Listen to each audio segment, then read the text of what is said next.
Kasi si ate, Tita Gloria, si Tita Gloria po ng US of A ay ganito yun.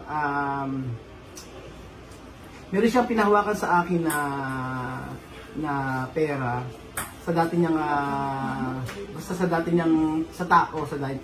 Sa akin niya pinadaan yung pera. So kailangan kong meron gagawin doon. So pinakat niya. Okay lang muna.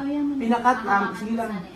Naglalaba daw si James. O di ba kasi pag pinahawakan niya sa akin yung ano niya, yung pera niya. Pero ngayon is nagsense sa akin ng amount.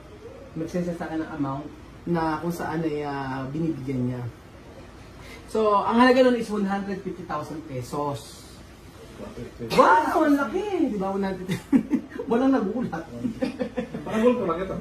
Wow! Hawak ka rin sa panagula. Bakit? Wow! Ikaw, maghahawak ka rin ka. Wow! Wow! Nagugutom ako. Wow! Nagulat! Oh, nagugutom. Wow! 150,000 pesos mga amigo at isinare niya yon sa mga tao dito sa Pilipinas. So, nagbigay po siya ng 50,000 pesos kay Jose. Kay Jose, para yata pang negosyo nila.